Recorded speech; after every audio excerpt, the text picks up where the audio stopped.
अध्याय 741 नए युग का द्वंद्व युद्ध। नेताओं की बैठक के तुरंत बाद ये जानकारी बोनी और वॉर्ड तक पहुंचा दी गई।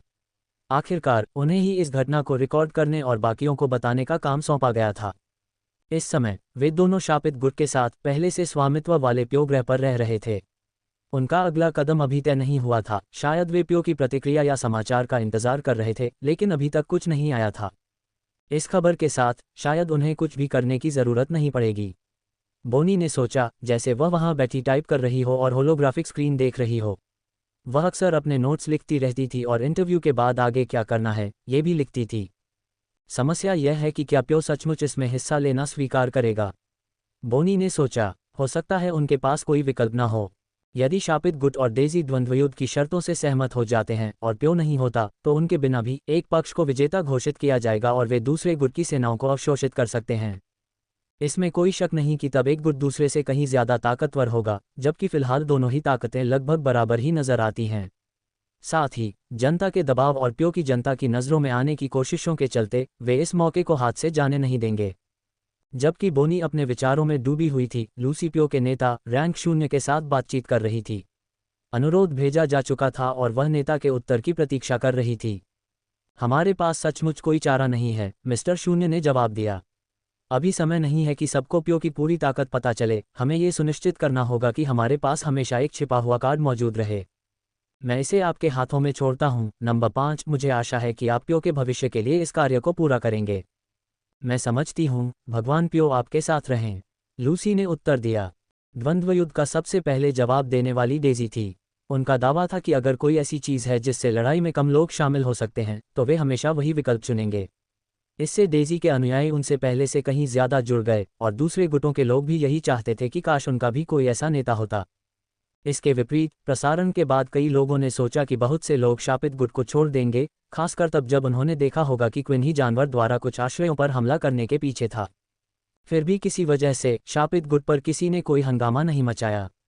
बाहर से किसी को समझ नहीं आया कि ऐसा क्यों हो रहा है, लेकिन धीरे धीरे ऑनलाइन शापित गुट के समर्थन में टिप्पणियां आने लगीं।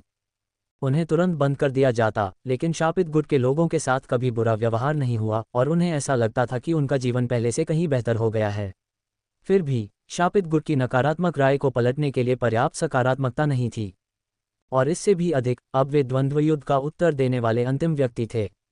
सच तो यह है कि उन्हें ऐसा लग रहा था कि जब तक प्यो से बात नहीं हो जाती, तब तक वे कोई निर्णय नहीं ले सकते थे, और अब जब वे सहमत हो गए थे, तो उन्हें अपना उत्तर पता था। बेशक हम द्वंद्वयुद्ध में शामिल होंगे, सैम ने मुस्कुराते हुए कहा, जबकि वॉर्ड का एक कैमरा उसके चेहरे पर तान दिया गया था।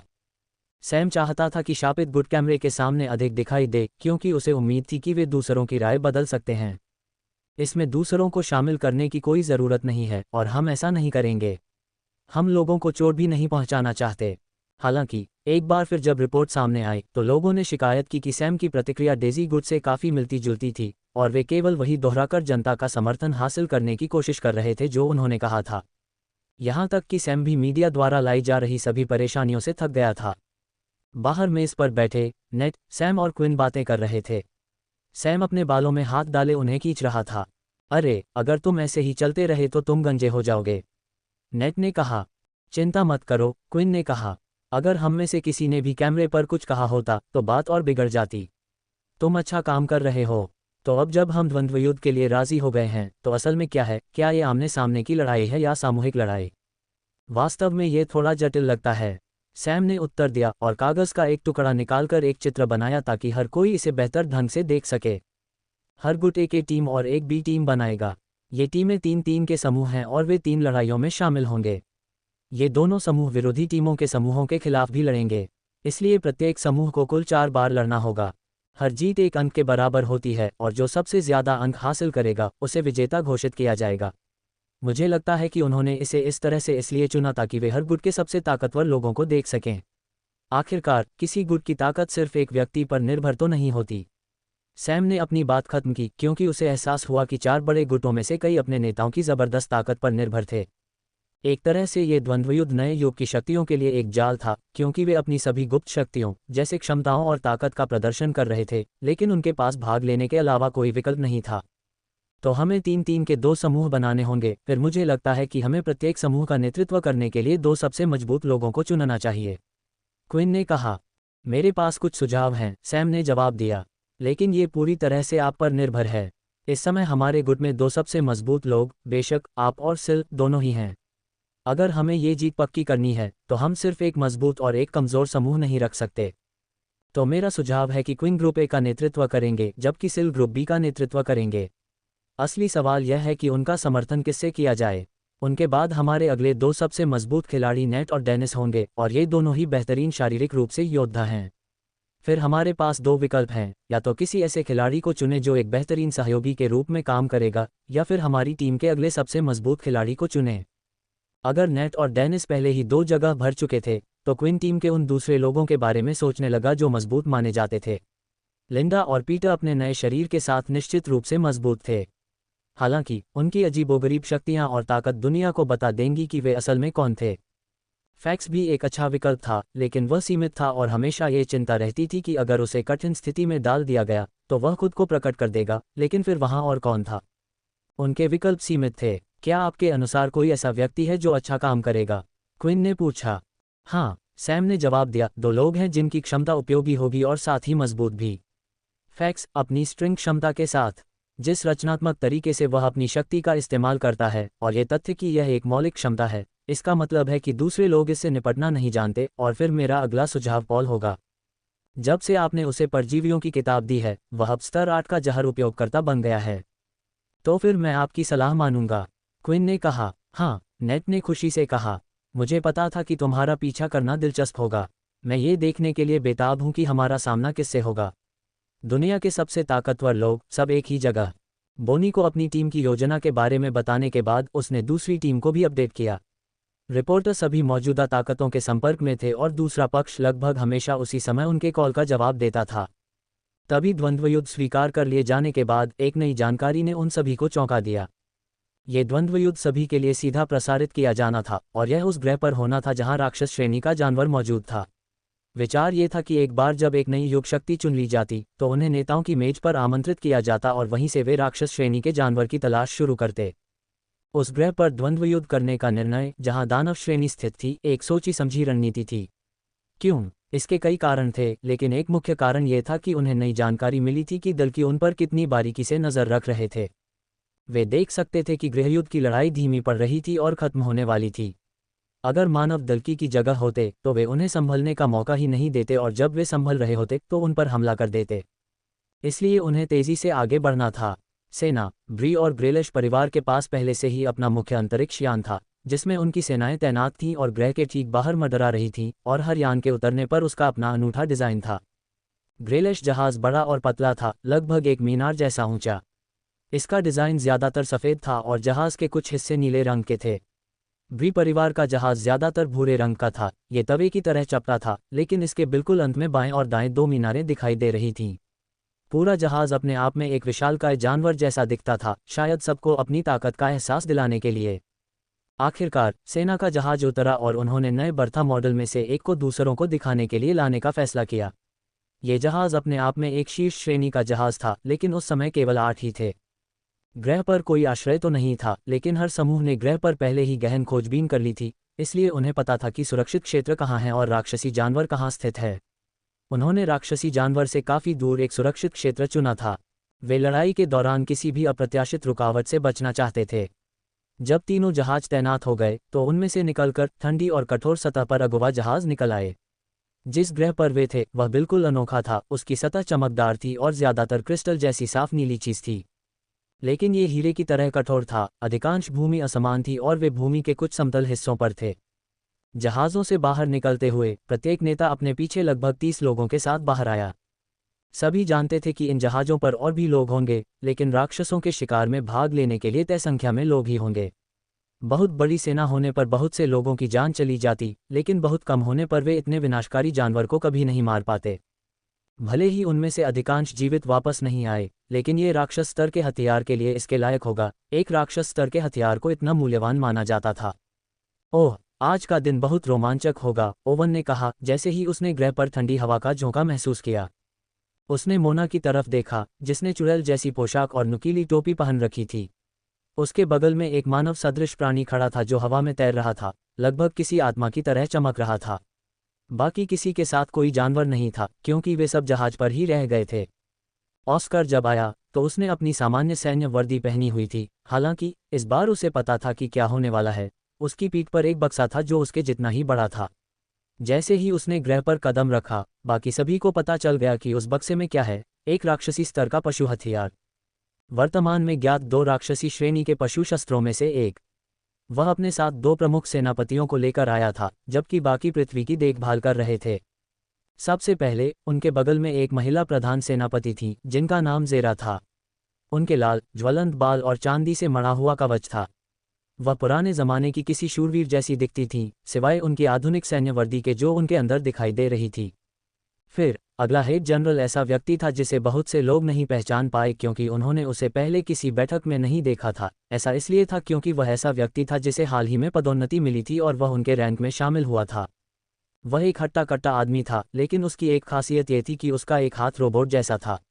वह आदमी पहले दूसरे बेस पर जनरल था, लेकिन अब दूसरे सैन्य बेस का हेड जनरल ड्यूक कहलाता था। ऑस्कर ने कहा, यह अच्छी बात है कि सभी ने अपने वादे पूरे कर लिए हैं, अब हमें बस दूसरों का इंतजार करना है। हम पहले ही यहाँ पहुँच चुके हैं, एक महिला की आवाज़ सुनाई दी। दूर से एक महिला उनकी ओर आ रही थी, जिसने सफ़ेद ओवरकोट पहना हुआ था और उसके पीछे गर्व से 5 नंबर लिखा हुआ था। वह प्यो की लूसी थी। उसके पीछे 30 लोग भी आ गए थे और उन लोगों के समूह में लैला और सिया दोनों शामिल थीं। तीनों नेता एक दूसरे के बगल में खड़े थे, जबकि उनके लोग पीछे खड़े थे। वे ये साबित करना चाहते थे कि अब वे आपस में नहीं लड़ रहे हैं, और वे दूसरों की राय भी जानना चाहते थे। मैं उन लोगों को पहचानती हूँ, उनके साथ, मोना ने अपने बगल में खड़े तीनों लोगों की ओर देखते हुए कहा। वे उस गुटीय गठबंधन का हिस्सा थे जिसे प्यो ने तबाह कर दिया था। काफ़ी ताकतवर लोग हैं, शायद डेज़ी इसमें जीत ना पाए। ऑस्कर ने कहा, लगता है प्यो ने भी अपने नेता को न भेजने का फैसला किया है। क्या उन्हें इतना भरोसा है? मुझे पूरा यकीन था कि यह पता चलने के बाद कि यह घटना दानव श्रेणी के ग्रह पर होगी, वे अपनी पूरी ताकत से आएंगे। दूसरा सवाल यह है कि क्या वे हमसे पहले यहाँ आए थे? मैंने उस इलाके में कोई और जहाज़ नहीं देखा और ऐसा लग रहा है जैसे वे बस यूं ही चलकर आए हों। ऑस्कर ने बताया। प्यो समूह काफ़ी दूरी पर था और लूसी आगे चली गई। वह अपने साथ उन 2 समूहों को भी ले आई जो इसमें भाग लेने वाले थे। ये तीनों प्यो का ग्रुप भी बनाएंगे। लूसी ने पिछले गठबंधन की ओर इशारा करते हुए कहा, मैं और ये दोनों ग्रुप ए होंगे। ग्रुप ए से प्रतिभागियों में से एक कोई और नहीं बल्कि स्वयं लैला थी। अब उन्हें बस दूसरों के आने का इंतजार करना था।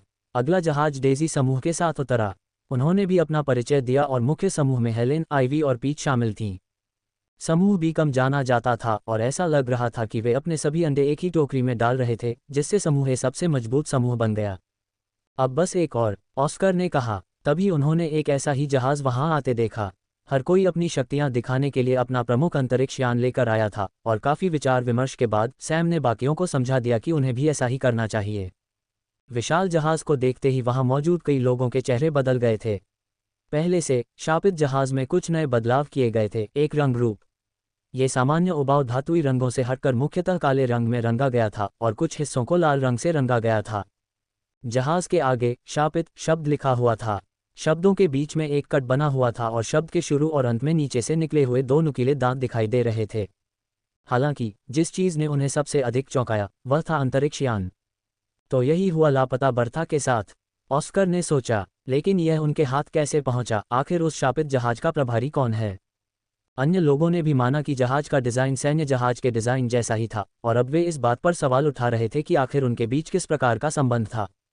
जब हम कौं के ग्रह पर थे तब हमने ऐसा कभी नहीं देखा था, हेलेन ने कहा। क्या हमने उनकी ताकत को कम करके आंका था? मुझे लगा था कि हमें सिर्फ प्यो समूह की चिंता करनी होगी। क्वीन, जहाज को देखकर लैला ने सोचा, मैं एक भव्य प्रवेश द्वार देख रहा हूँ। ओवन मन ही मन हंसा। जहाज उतरा और उसमें से बोनी और वॉर्ड बाहर आए, जिन्होंने बड़े जहाज में प्रवेश करते ही फिल्मांकन शुरू कर दिया। उन्होंने ऐसा कुछ पहले कभी नहीं देखा था, और अब सेना के पास भी ऐसा ही एक जहाज देखकर वे भी उतने ही भ्रमित हो गए। उत्तर जल्द ही मिलने वाले थे, क्योंकि शापित द्वंद्वयुद्ध में भाग लेने वाले सदस्य जहाज से उतरने लगे थे, और वहां कोई ऐसा व्यक्ति था जिसे ऑस्कर और ड्यूक अच्छी तरह से पहचानते थे। पॉल, मुझे लगा कि तुम मर गए हो, ऑस्कर ने कहा। ऐसा लग रहा था जैसे शापित गुट आश्चर्यों से भरा हुआ था, पॉल और नए सिरे से डिज़ाइन की गई बर्था दोनों को लेकर। उन्हें पता था कि उन्हें क्या मिलने वाला है। उन्हें पता था कि वहां कौन होगा और यह कैसे मामले को और जटिल बना देगा। शुरुआत में उन्होंने पॉल की जहर जैसी क्षमता के कारण उसे किसी एक टीम में शामिल करने का फैसला कर लिया था। ये क्षमता बहुत मजबूत थी और एक सहायक क्षमता के रूप में काम कर सकती थी। हालांकि जब उन्हें पता चला कि वहां कौन होगा, तो वे ये तय करने की कोशिश कर रहे थे कि पॉल की जगह पीटर जैसे किसी व्यक्ति को रखना बेहतर होगा या नहीं। लेकिन पॉल अब शापित गुट का एक अहम हिस्सा बन चुका था, और हैरानी की बात यह थी कि वह ये जानते हुए भी लड़ने को तैयार था कि वहां कौन होगा। पीटर ताकतवर था, लेकिन उनके पास पहले से ही ताकतवर शारीरिक क्षति पहुंचाने वाले लोग थे। भविष्य में यह एक ऐसी बात थी जिसका जवाब तो देना ही था, और अगर उसकी खोई हुई और नई क्षमता पर कोई सवाल उठता तो वह अब सेना के प्रति जवाबदेह नहीं होता। उन्हें अब किसी के प्रति जवाबदेह होने की जरूरत नहीं थी। अब ये डर नहीं था कि कोई शक्तिशाली शक्ति उन्हें ले जाएगी और उनसे सवाल पूछेगी। कारण ये था कि आज के बाद शापित गुट मानव जाति की सबसे शक्तिशाली शक्तियों में से एक बन जाएगा। तभी क्विन को एहसास हुआ कि वे शुरुआत से अब तक कितनी दूर आ गए हैं। फिर भी पिशाचों के बारे में उसे चिंता करनी ही थी, इसलिए वह या बाकी लोग अपनी पिशाच शक्तियों का इस्तेमाल जल्द ही नहीं करेंगे। सुप्रीम कमांडर की प्रतिक्रिया अजीब है, बोनी ने सोचा। क्या ये लोग एक दूसरे को जानते हैं? तभी उसने ध्यान दिया। ऑस्कर प्रश्न पूछते समय क्विन की ओर नहीं, बल्कि पॉल की ओर देख रहा था। कुछ भी कहने से पहले पॉल ने पुष्टि के लिए क्विन की तरफ देखा। वह बिना कोई प्रतिक्रिया दिए उसे अपनी मर्जी से करने दिया वहीं खड़ा रहा। प्रणाम करते हुए पॉल ने उत्तर दिया, ये देखकर अच्छा लगा कि आप स्वस्थ हैं और अच्छे दिख रहे हैं। ऑस्कर यह समझने की कोशिश कर रहा था कि आखिर ऐसा क्या हुआ होगा कि पॉल को इस स्थिति में डाल दिया गया। वह अभी अभी जो कुछ भी देखा था उसका जल्दी जल्दी विश्लेषण कर रहा था, और उसने क्विन की तरफ उसकी हल्की सी नज़र पर भी ध्यान दिया था। क्या वह लड़का वही नहीं है जिसके पास छाया क्षमता है? ऑस्कर ने सोचा। अचानक उसके दिमाग की कड़ियां जुड़ने लगीं। ऑस्कर ने पॉल को आखिरी बार तब देखा था जब वे दोनों उस जगह की जांच कर रहे थे जहां छाया क्षमता वाली किताब मिली थी। उस समय एक संकट आया था जिसके कारण ऑस्कर ने पॉल को जिम्मेदारी सौंपते हुए उससे दूरी बना ली थी। वह संकट गृहयुद्ध था। जब उसने पॉल और बाकियों से संपर्क करने की कोशिश की तो कोई जवाब नहीं मिला। क्विन को देखकर उसे पता चल गया कि वही वो शख्स है जिसके पास छाया क्षमता है, और अब पॉल के गायब होने के बाद वह इस बच्चे के अधीन काम करने वापस आ गया था। ये सब संयोग नहीं हो सकता था। तुम वास्तव में कौन हो, बच्चे? ऑस्कर ने सोचा। अपनी मुट्ठी भींचते हुए वह एक और बात पूछना चाहता था। बस मुझे बताओ, क्या बाकी लोग जीवित हैं या तुम ही एकमात्र जीवित बचे हो? इस बार पुष्टि के लिए क्विन की बजाय उसे किसी और की ओर मुड़ना था। वह कास थी और वह अपना सिर हिलाकर उसे कुछ भी बताने से मना कर रही थी। कोई जवाब न मिलने पर ऑस्कर ने सबसे बुरा मान लिया। आसपास के अन्य लोग अभी भी ऑस्कर के शापित गुट के एक सदस्य के साथ संबंध को लेकर थोड़ा हैरान थे, जब तक कि लाइव स्ट्रीम पर कुछ टिप्पणियां नहीं आने लगीं। एक व्यक्ति ने टिप्पणी की, अरे एक मिनट रुकिए, क्या ये हेड जनरल पॉल नहीं है? आप सही कह रहे हैं। मैं द्वितीय सैन्य अड्डे पर था। मैंने उसे केवल 2-4 बार देखा था, लेकिन मुझे इस बात का पूरा यकीन है। मैं एक छात्र था। वह निश्चित रूप से वही व्यक्ति है। वह शापित गुट के साथ क्यों काम कर रहा है? क्या आप लोग नहीं जानते, शापित गुट का नेता भी दूसरे सैन्य अड्डे का छात्र है। अब एक हेड जनरल एक छात्र के अधीन कैसे हो सकता है? आखिर क्या हुआ? मुझे लगता है कि आपका मतलब पूर्व प्रमुख जनरल से है, एक अन्य व्यक्ति ने उत्तर दिया। इन टिप्पणियों को देखकर बोनी पहले से ही रिपोर्ट कर रही थी। ऐसा लगता है कि कुछ लोगों ने शापित गुट के सदस्यों में से एक को द्वितीय बेस के पूर्व प्रमुख जनरल के रूप में पहचान लिया है। बेशक अन्य लोग बोनी की बातें स्पष्ट रूप से सुन सकते थे। एक प्रमुख जनरल जो दूसरी तरफ चला गया है। लूसी ने बड़े जहाज की ओर देखते हुए सोचा। अच्छा, इससे बात समझ में आ गई। पॉल के खुलासे से एक और व्यक्ति जो हैरान था वह कोई और नहीं बल्कि वर्तमान प्रमुख जनरल ड्यूक थे। पॉल उनके बॉस, उनके वरिष्ठ अधिकारी हुआ करते थे। वे पॉल को जवाब देते थे और उनके लिए काम करते समय हमेशा एक हल्का सा डर बना रहता था। यदि पॉल इस द्वंद्वयुद्ध में भाग ले रहा है तो इस बात की अच्छी संभावना है कि शापित गुट ये लड़ाई जीत जाएगा, ड्यूक ने सोचा। पॉल को प्रधान सेनापति चुने जाने का एक कारण था उसकी अपार शक्ति, खासकर अपने आत्मिक अस्त्र का प्रयोग करते समय। हालांकि ड्यूक जानता था कि किसी के पक्ष में एक प्रधान सेनापति का होना ही बड़ी शक्ति बनने के लिए पर्याप्त नहीं है, वरना सेना सिर्फ 8 प्रमुख जनरलों के साथ कहीं ज्यादा प्रभावशाली हो सकती थी। आज यहां मौजूद दूसरे गुटों में भी ऐसे लोग होने चाहिए थे जो एक प्रमुख जनरल जितने ही मजबूत हों, या शायद थोड़े ज्यादा भी। ओह, जरा गौर तो करो, बोनी ने उत्साह से कहा। हमें अभी अभी सट्टेबाजी की मौजूदा स्थिति के बारे में जानकारी मिली है और ऐसा लग रहा है कि जो लोग अब कर्स्ट गुट पर दांव लगा रहे हैं उनके दांव ज्यादा अच्छे हैं। फिलहाल डेजी गुट के पास अभी भी सबसे ज्यादा बढ़त है और उनके नाम पर सबसे ज्यादा क्रेडिट हैं। जरूर हम जीतेंगे। बोनी की बात सुनकर हेलेन ने बीच में ही टोक दिया। हमें इस बात का इतना भरोसा है कि हम जीत जाएंगे कि हमने अपने गुट का सारा पैसा खुद पर दांव पर लगा दिया है। डेजी कई सालों से एक सक्रिय गुट था, ठीक वैसे ही जैसे दूसरे बड़े गुट, इसलिए ये खबर सुनकर उन्हें बहुत धक्का लगा। वे शापित गुट से अलग थे, जिसने हाल ही में शुरुआत की थी। अगर वे अपना सारा पैसा खुद पर दांव पर लगा भी दें, तो भी डेजी को मिलने वाले क्रेडिट की मात्रा में शायद ही कोई बढ़ोतरी होगी। स्क्रीन देखकर बोनी को अब खर्च होते क्रेडिट देखकर हैरानी हुई। हेलेन की एक लाइन ने उनकी टीम की जीत पर और भी ज्यादा दांव लगाने का कारण बना दिया। सच तो यह है कि ओवन शापित गुट पर दांव लगाना चाहता था, लेकिन उसे पता था कि अगर उसने ऐसा किया तो खबर फैल जाएगी। आज से पहले दूसरों को यह अजीब लगता था कि ओवन शापित गुट की इतनी तारीफ कर रहा था। ये भी सवाल था कि जब वे छोटे थे तब उन्होंने शापित गुट पर कब्जा करने की कोशिश क्यों नहीं की। उसे सावधान रहना था क्योंकि अब उसकी हर गतिविधि पर नजर रखी जा रही थी और वह इस समय स्वयं या क्विन को कोई नुकसान नहीं पहुंचाना चाहता था। आप बाद में जितने चाहें उतने प्रश्न पूछ सकते हैं, लूसी ने अपनी पतली तलवार निकालकर जमीन में घोंपते हुए कहा। हाँ हाँ, ऑस्कर ने कहा, क्या शापित गुट कृपया उन लोगों को पेश करेगा जो इस द्वंद्व युद्ध में भाग लेंगे। इसके बाद क्विन टीमों के पास पहुंचा। टीम ए के लिए वह खुद, नेट और फैक्स थे।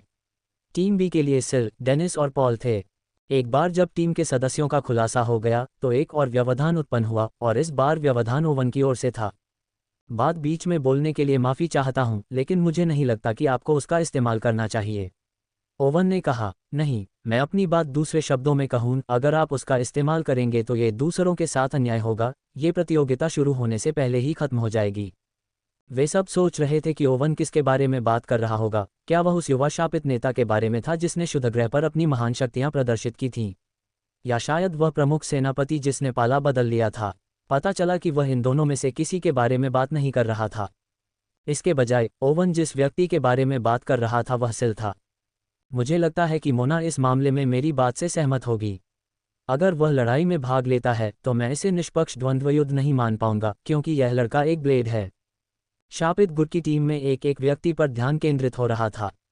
अब तक ओवन शापित गुट के हर काम का समर्थन कर रहा था, लेकिन उसके शब्द निश्चित रूप से अजीब थे, और जब बॉनी ने कैमरा सिल की ओर घुमाया तो दर्शकों को उम्मीद थी कि इस बार भी वे जवाब देंगे कि यह व्यक्ति कौन था। हालांकि ऐसी कोई टिप्पणी नहीं थी। ऐसा लगता था कि वह सिर्फ एक साधारण छात्र था और उन्हें कोई सुराग नहीं था कि ओवन उसे लड़ने से क्यों नहीं रोकना चाहता था। जब लैला उसे देख रही थी तो उसने गौर किया कि वोर्डन थोड़ा अजीब व्यवहार कर रहा था। उसका सिर उसकी छाती की ओर झुका हुआ था, उसकी पीठ थोड़ी झुकी हुई थी और वह अपनी उंगलियां लगातार घुमा रहा था मानो घबराया हुआ हो। उसकी आंखें, क्या वोर्डन को कुछ हुआ है? मुझे ऐसा क्यों लगता है कि वह एक बिल्कुल अलग इंसान है। वह उन चीज़ों से अनजान थी जिनसे उसके समय में बाकी सभी लोग गुजर रहे थे, और वह कभी सच्चाई की कल्पना भी नहीं कर सकती थी। हालांकि वह उत्सुक थी, उसका मन दूसरी चीज़ों में उलझा हुआ था और वह अपना ध्यान नहीं भटका सकती थी। सिया के सपने में क्विन ने उसकी मां को मार डाला था, और ऐसा लग रहा था कि यही वह घटना होगी जहां यह होना था। लैला मूल रूप से द्वंद्वयुद्ध में भाग लेने की योजना नहीं बना रही थी, लेकिन अपनी मां की मृत्यु की संभावनाओं के बारे में जानने के बाद वह जानती थी कि उन्हें सिया द्वारा भविष्यवाणी किए गए भविष्य को बदलने की जरूरत है, और इसमें शामिल होने का एकमात्र तरीका द्वंद्वयुद्ध में भाग लेने वालों में से एक बनना था। 3 सदस्यों का चयन पहले ही हो चुका था, जिन्हें गुटीय गठबंधन के पूर्व नेताओं लूसी के साथ लाया गया था। बाकी 2 सदस्यों का परीक्षण आश्रय गृह में होना था। उन्होंने एक छोटी सी लड़ाई प्रतियोगिता आयोजित करने का फैसला किया ताकि पता चल सके कि लूसी के साथ लड़ने के लिए किसे चुना जाएगा।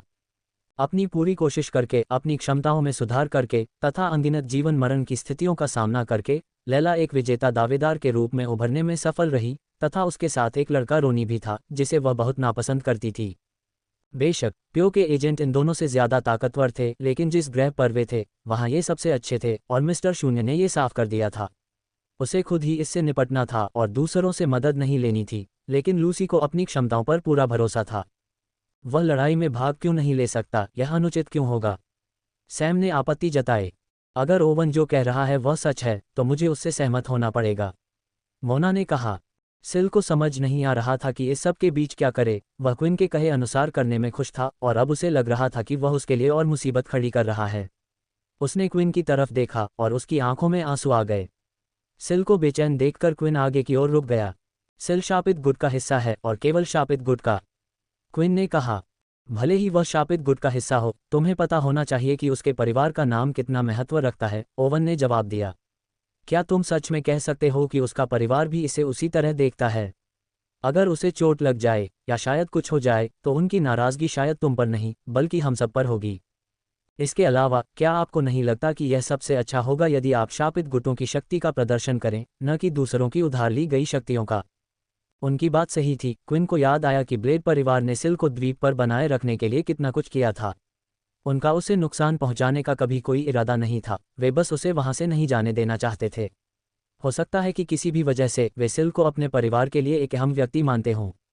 हालांकि क्विन को नहीं लगता था कि सिल को उसकी ताकत के कारण चोट लगेगी, लेकिन संभावना हमेशा बनी रहती थी और एक तरह से ये थोड़ा धोखा देने जैसा लग रहा था, खासकर उनके आसपास के लोगों के साथ।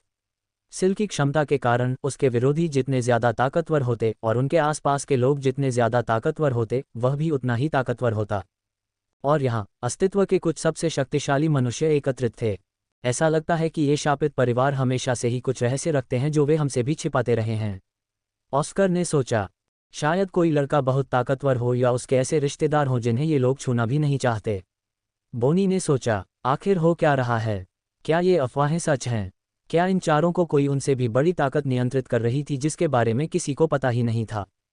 समय के साथ लोग हमेशा इस बात पर आश्चर्य करते रहे हैं कि कुछ लोगों में क्षमताएं क्यों होती हैं और दूसरों में नहीं। ये क्षमताएं कहाँ से आईं और लोगों ने इन्हें कैसे सीखा? और ऐसी अफवाहें भी थीं कि जिन लोगों को ये क्षमताएं दी गई थीं, वे गुप्त रूप से सभी शक्तियों को नियंत्रित कर रहे थे। हालांकि इनमें से कोई भी बात सच साबित नहीं हो पाई। लेकिन एक बात थी जो बोनी को एक फर्जी न्यूज़ चैनल में रिपोर्टर के तौर पर काम करते हुए आज़ाद होने से पहले संदिग्ध लगी थी। कई बार ऐसी घटनाएं होती थीं जिनकी रिपोर्टिंग उन्होंने की थी और लेख उनके बताए गए से थोड़े अलग होते थे। जब उन्होंने अपने पिछले बॉस से इस बारे में बात की तो उन्हें कहा गया कि अगर जीना है तो इसे छोड़ दो। क्या ये लड़का उस खास ग्रुप का हिस्सा हो सकता है? ये सोचते हुए बॉनी के चेहरे पर उदासी छा गई।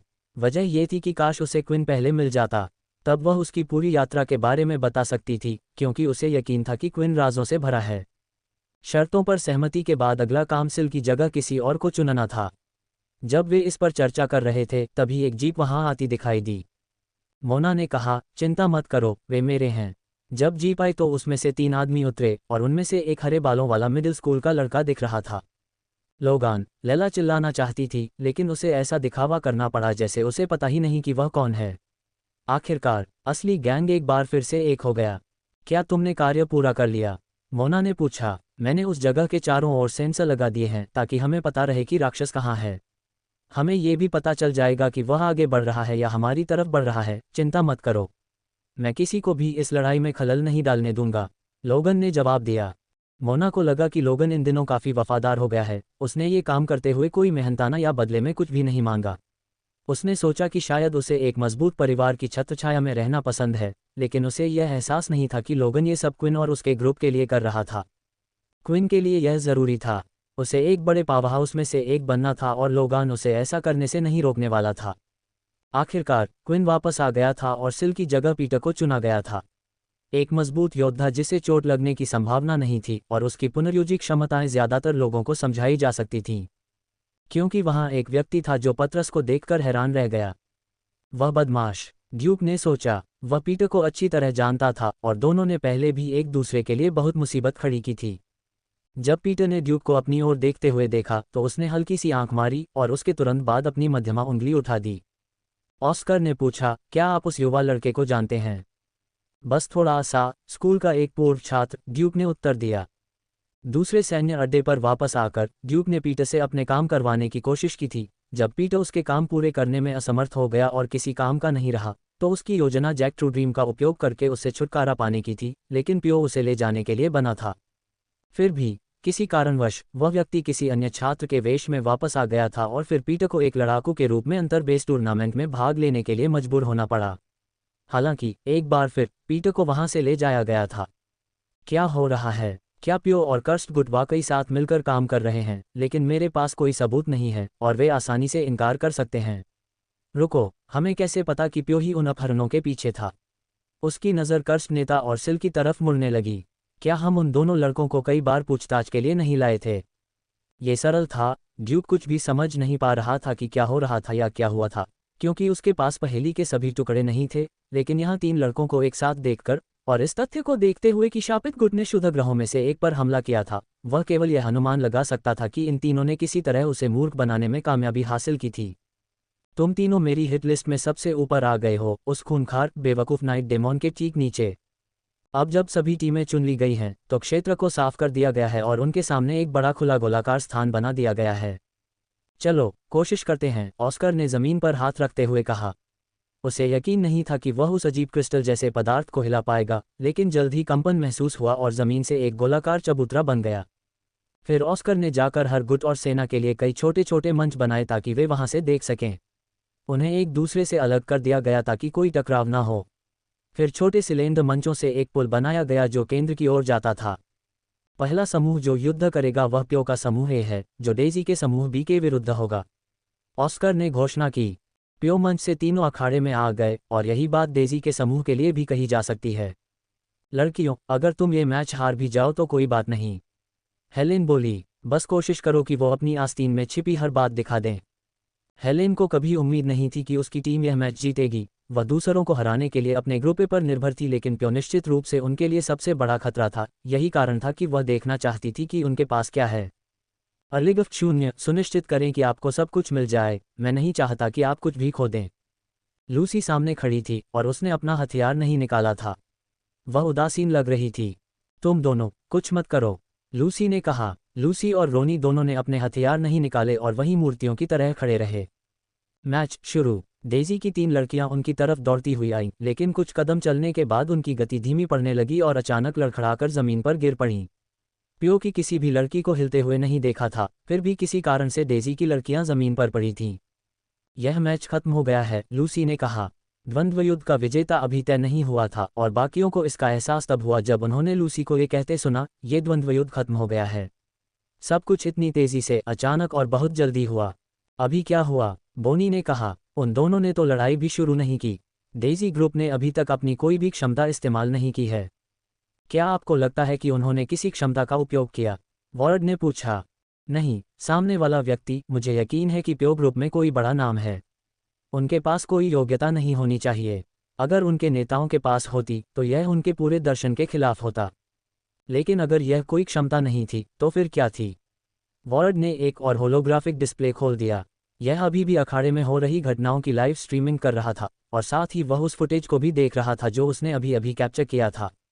एक स्प्लिट स्क्रीन बनाई गई थी ताकि दर्शक देख सकें कि वह क्या कर रहा है, और वह उस पल को देखने लगा जब डेजी पर बैठे लोग जमीन पर गिर पड़े। सिर्फ क्लिप देखने से ही ऐसा लग रहा था कि कुछ गड़बड़ नहीं है, मानो वे बस गिर गए हों। कोई हमला नहीं हुआ तथा प्यो के किसी भी सदस्य की ओर से कोई हलचल नहीं हुई, लेकिन एक ही फ्रेम में स्क्रीन एक सेकंड के लिए विकृत हो गई तथा धुंधली हो गई। क्या यह उसी क्षण हुआ था, या प्यो सदस्य ने कुछ ऐसा किया था जिससे रिकॉर्डिंग विकृत हो गई थी? रिकॉर्डिंग में ऐसा क्या बाधा आ सकती है? वॉर्ड ने सोचा। चाहे वह क्लिप को कितनी भी बार देखे, वह ठीक उसी क्षण विकृत हो जाती। ये स्पष्ट था कि उन्हें वीडियो क्लिप से कोई जवाब नहीं मिलने वाला था। क्या तुम्हें पता है कि उसने अभी क्या किया? ओवन ने पूछा। नहीं, ब्री ने जवाब दिया।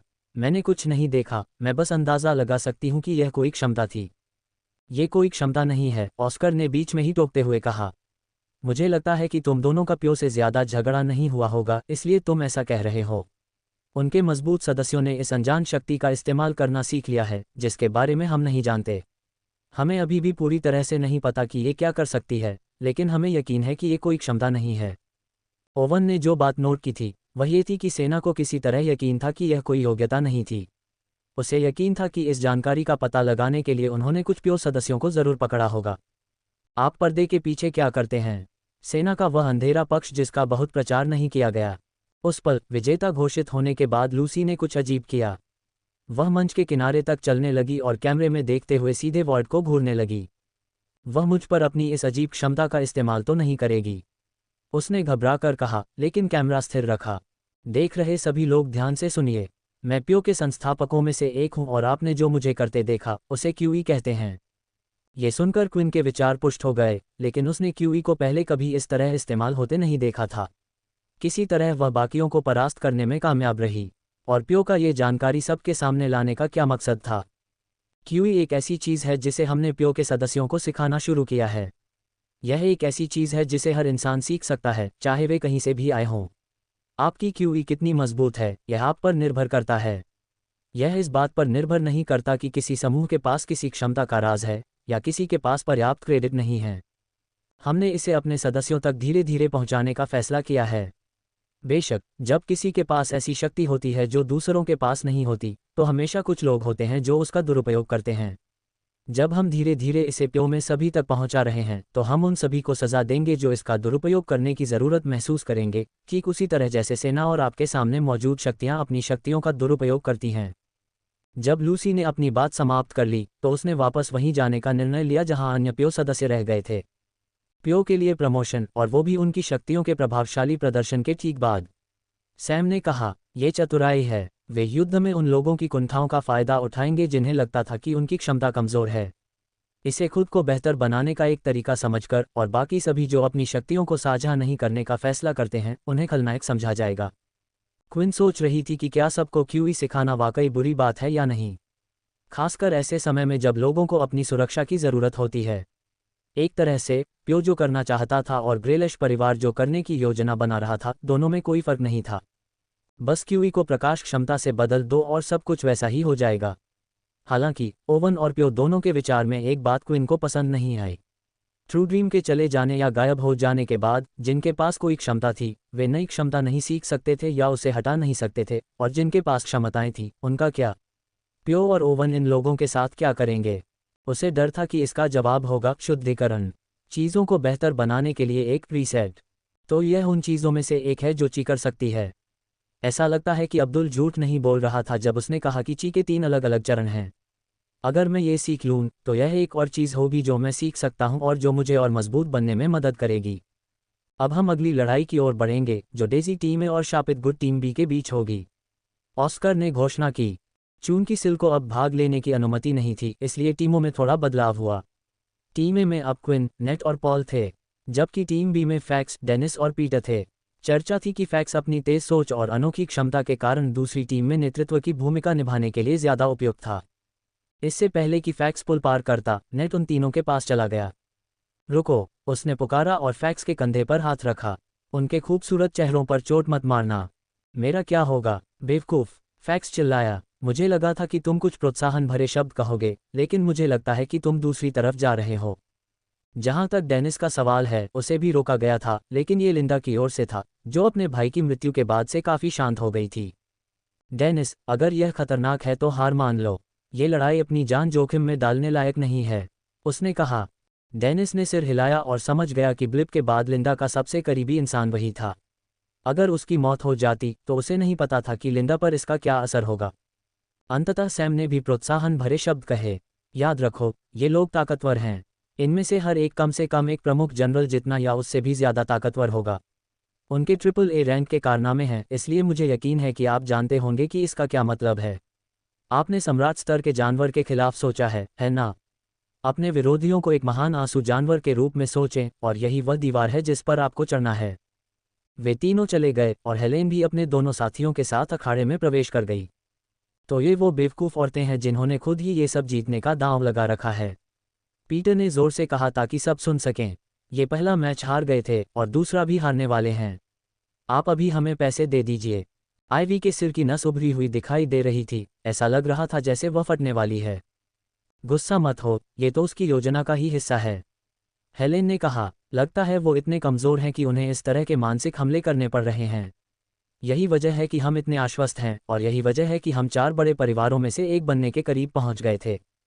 करीब करीब, है ना? डेनिस ने कहा। मतलब तुमने कभी ऐसा नहीं किया, और मैं पीटर से सहमत हूँ।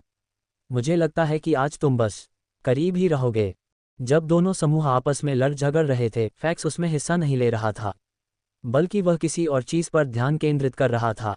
उसने अपनी आंखें बंद कर रखी थीं और अपनी छाती पर ध्यान केंद्रित कर रहा था।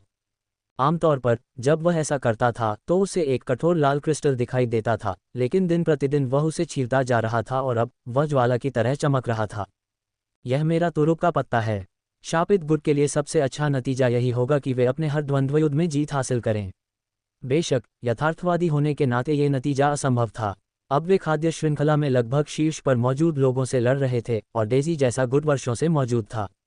एक अन्य नकारात्मक बिंदु फैक्स था, जो अपनी रक्त क्षमताओं का उपयोग करने में असमर्थ था, लेकिन फिर भी वह अपने रक्त स्ट्रिंग का उपयोग करने में सक्षम था, जो एक बोनस था। निरीक्षण करें। ये देखकर क्विन एक कदम पीछे हट गया। खैर, इतने लंबे समय से चल रहे गुट के लिए यही होना चाहिए। मुझे लगता है कि अब हम ऐसी चीज़ें ज़्यादा बार देखने लगेंगे। अपने निरीक्षण कौशल का इस्तेमाल करते हुए क्विन उनकी ताकत का अंदाज़ा लगाना चाहता था। वह उनकी क्षमता तो नहीं देख पा रहा था, लेकिन उनके पहने हुए उपकरण ज़रूर देख सकता था। उनके नेताओं के पास खड़ी दोनों लड़कियां पौराणिक उपकरणों से ढकी हुई थीं, जबकि हेलेन ने खुद एक डेमिगॉड उपकरण पहना हुआ था। इस स्तर पर इस तरह के उच्च स्तरीय उपकरण देखना आम बात हो जाएगी। गति, शक्ति आदि में उनका लाभ तब तक कम दिखाई देगा जब तक कि क्विन अपने गुट के लिए उच्च स्तरीय उपकरण इकट्ठा नहीं कर लेता। समस्या ये थी कि पौराणिक और अर्धदेवी स्तर के जानवर दुर्लभ थे। ऐसे जानवरों को ढूंढना मुश्किल था। यही वजह थी कि क्विन का गुट शक्तिशाली होने के बावजूद उपकरणों और जानवरों के सामान के मामले में उनसे आगे निकल रहा था। ऑस्कर चिल्लाया, मैच अब शुरू हो सकता है। पहले के विपरीत डेजी कोई जोखिम नहीं उठाने वाली थी और उन्होंने तुरंत अपनी क्षमताएं सक्रिय कर लीं। हर लड़की ने अपने हाथों में कुछ ऐसा बनाना शुरू किया जिसे बीज कहा जा सकता था। थोड़ा बीज की ओर बढ़ते हुए, फिर तीनों लड़कियां बीजों को जमीन पर गिराने लगीं। आइवी और पीच ने अपने 4 बीज अपने पीछे अर्धवृत्ताकार घेरे में फेंके, जबकि हेलेन अपने सामने अकेले ही 4 बीज फेंक पाए। सब लोग किसी घटना के होने का इंतजार कर रहे थे, लेकिन बीजों की ओर से कोई प्रतिक्रिया नहीं हुई। जब तक उन्हें अपनी क्षमताओं का अंदाजा नहीं है, तब तक उनके लिए सावधानी से आगे बढ़ना ही बेहतर होगा। सैम ने कहा, मैंने देखने की कोशिश की कि क्या ऑनलाइन कोई वीडियो है, लेकिन क्विन तुम्हारे जैसा ही। डेजी ने उनकी क्षमताओं का इस्तेमाल किए बिना ही उनके ग्रहों पर कब्जा कर लिया था। तुम दोनों क्या कर रहे हो? यहाँ खड़े रहकर हम लड़ाई नहीं जीत सकते, पीटर ने आक्रमण करते हुए कहा। सैम अपना सिर हिला रहा था, क्योंकि ऐसा लग रहा था कि पीटर उसकी सिफारिश के विपरीत काम कर रहा था। कितनी प्रभावशाली गति है, हेलेन ने सोचा, लेकिन ये पर्याप्त नहीं होगा। जैसे ही पीटर उन बीजों के पास पहुंचा जो तीनों लड़कियों को घेरे हुए थे, वे अंकुरित होकर एक मानव आकार का पौधा बन गए। पत्तियों वाला एक तना दिखाई दे रहा था और उसके सिर के पास एक बंद बल्ब। फिर भी वह ऐसे हिल रहा था मानो जिंदा हो, और सारे पौधे पीटर की ओर मुड़ गए। कुछ ही सेकंड बाद कंद फूट पड़े और बड़े बड़े कांटे गोलियों की तरह बाहर निकल आए। अपनी तेज रफ्तार से पीटर पहले कुछ कांटों को चकमा देने में कामयाब रहा, लेकिन सभी पौधों से बहुत ज्यादा कांटे निकल रहे थे। एक बड़ी छड़ी जितने बड़े कांटे पीटर के पैर में धंस गए थे। पकड़ लिया, आइवी ने होंठ चाटते हुए कहा। उसके पैर से खून टपक रहा था।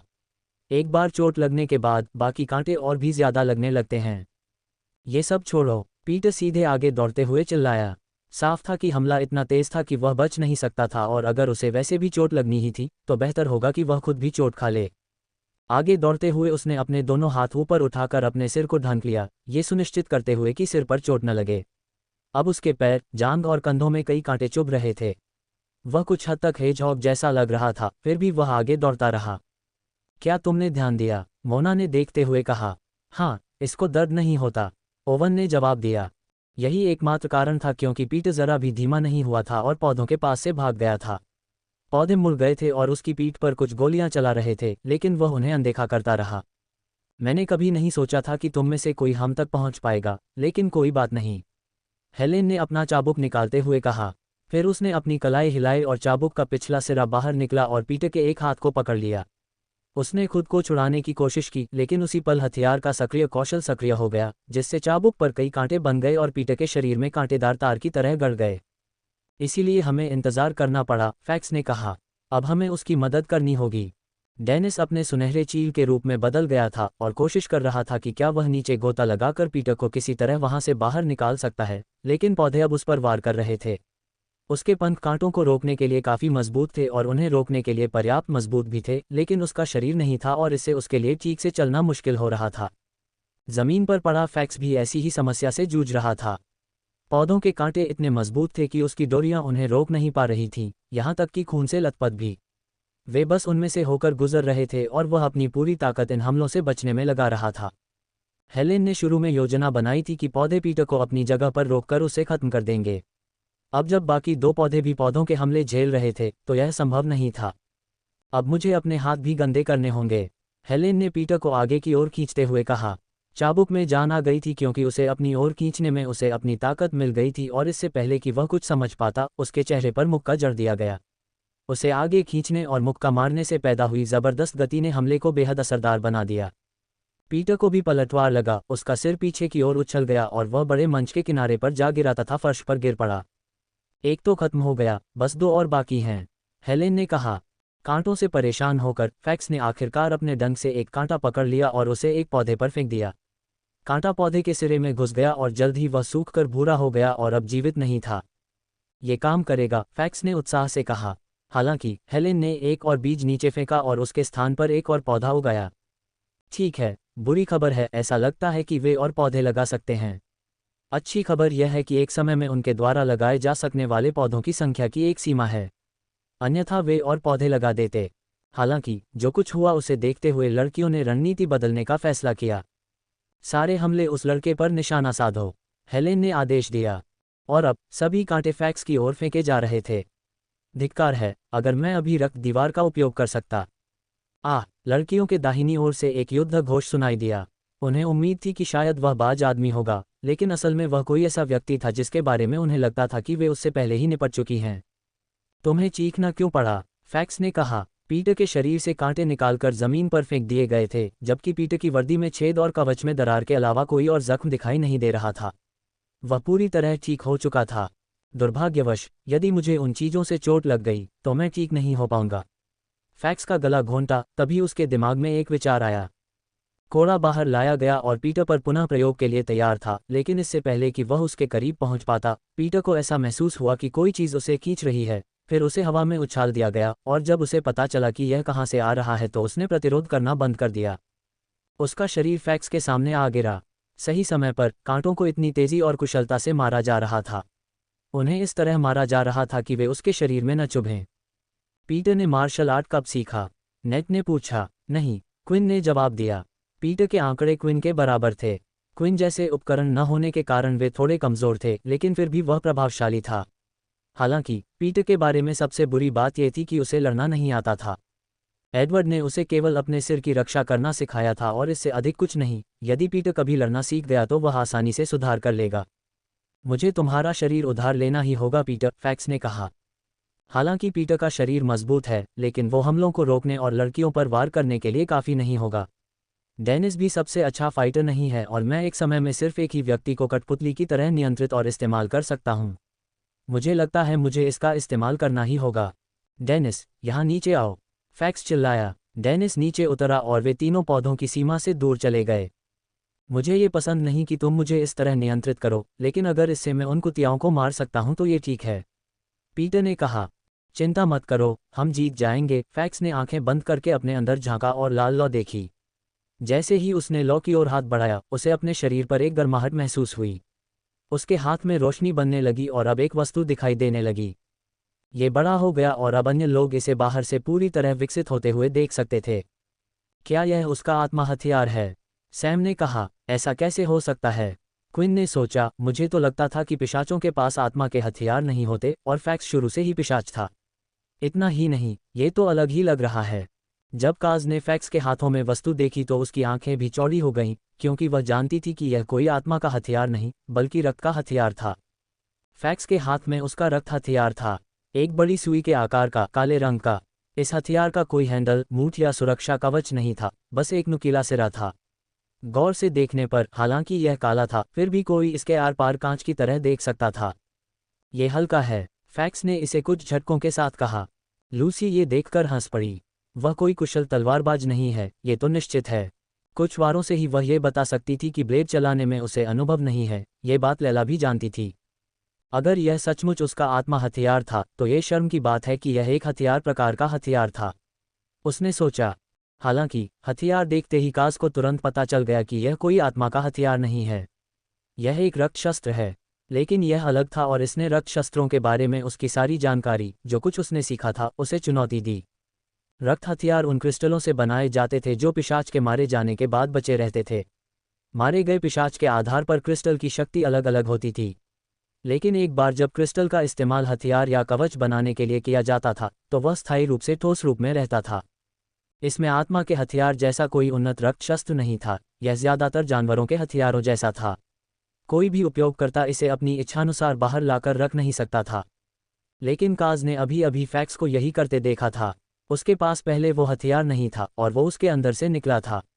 उससे निकलने वाली ऊर्जा से वह तुरंत समझ गई कि ये एक रक्त शस्त्र है। जब उसने क्विन को अपना आत्मा शस्त्र इस्तेमाल करते देखा तो उसे अंदाजा हो गया कि यह रक्त शस्त्र से अलग है। वह एक आत्मा शस्त्र था जो सिर्फ इंसानों के पास होता है। उसने सोचा कि चूंकि वह पहले इंसान था, इसलिए ऐसा लग रहा था कि उसके पास आत्मा शस्त्र हो सकता है। उसे इंसानों से पिशाच बने लोगों के बारे में ज़्यादा जानकारी नहीं थी, और आत्मा के हथियारों की खोज के बाद से वास्तव में कोई भी हथियार नहीं था, क्योंकि यह क्षमताओं से जुड़ा हुआ था। अतीत में पिशाचों ने यह देखने का प्रयास किया था कि क्या उनके पास कोई आत्मा हथियार है, लेकिन वे केवल उसके अंदर रक्त क्रिस्टल ही देख पाए थे। इस लड़के ने ये कैसे कर दिखाया? काज ने सोचा, अगर मैं वापस जाकर पिशाचों को ये बता दूं तो बहुत बड़ा बदलाव आ जाएगा। पिशाच की ताकत बहुत बढ़ जाएगी। मुझे बस ये पता लगाना है कि उसने ये कैसे कर दिखाया।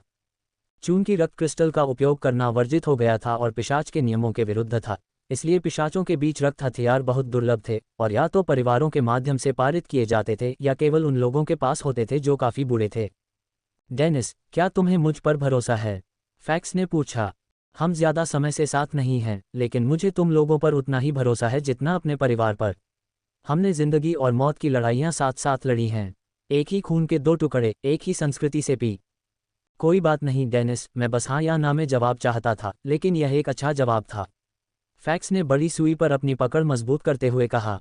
फिर सुई डेनिस की पीठ की ओर आगे की ओर धकेली गई। तो इस पर मेरा भरोसा करो। नहीं, लिंडा चिल्लाई जब उसने देखा कि फैक्स अपने ही एक साथी को चोट पहुंचाने की कोशिश कर रहा था।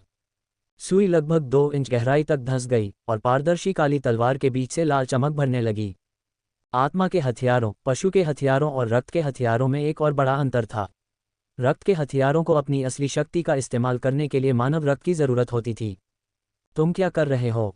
डेनिस ने पूछा, लेकिन जल्द ही उसे अपने शरीर में ऊर्जा का एक अजीब सा उभार महसूस हुआ। एक नई ताकत जो उसने पहले कभी महसूस नहीं की थी। उसे एहसास हुआ कि उसे दर्द नहीं, बल्कि आनंद का एहसास हो रहा था। सुई के ठीक उस सिरे पर, जहां फैक्स का हाथ पूरे समय से ढका हुआ था, एक छोटा सा छेद था। यहीं पर वह अपनी डोरी की क्षमता का इस्तेमाल करता था। डेनिस, झगड़ा मत करो और मैं वादा करता हूं कि यह हमारे जीतने का सबसे अच्छा मौका होगा, फैक्स ने कहा। अपने रक्त शस्त्र से वह 2 लोगों को नियंत्रित कर सकता था। सुई किसी तरह उसके विचारों से जुड़ी हुई थी और बस एक ही कनेक्शन की जरूरत थी, जबकि अपने दूसरे हाथ से वह पीटर को नियंत्रित कर सकता था। इतना ही नहीं, सुई जिस किसी के भी शरीर में डाली जाती, उसे ताकतवर बना देती, और इसमें पिशाच भी शामिल थे। और ये तब तक होता था जब तक खून खत्म नहीं हो जाता था। अपना रक्त शस्त्र प्राप्त करते समय फैक्स ने सुई का उपयोग करने के कई तरीके सोचे। वह अपने दुश्मनों को छुरा घोंपकर उनका रक्त सोख सकता था। जब रक्त भर जाता तो वह सुई को अपने या किसी सहयोगी के शरीर में चुभो सकता था। तभी उनके दिमाग में एक और विचार आया, क्या होगा अगर सुई को किसी इंसान के शरीर में हमेशा के लिए डाल दिया जाए? इससे उसे लगातार खून मिलता रहेगा और डेनिस किसी और के मुकाबले ज़्यादा समय तक ताकतवर बना रहेगा। अब उन दोनों को नियंत्रित करते हुए फैक्स ने डेनिस को आगे दौड़ा दिया। उसने अपने बड़े पंखों से आने वाले कांटों को रोक दिया और उनके ठीक पीछे पीटा था। इससे पहले जब डेनिस को कांटे लगते थे तो उसे हल्का दर्द महसूस होता था, और हालांकि उसके पंख हमलों को रोकने के लिए काफ़ी मजबूत थे, फिर भी नुकसान होता था, लेकिन अब नहीं, जब तक उसे सुई से शक्ति मिल रही है।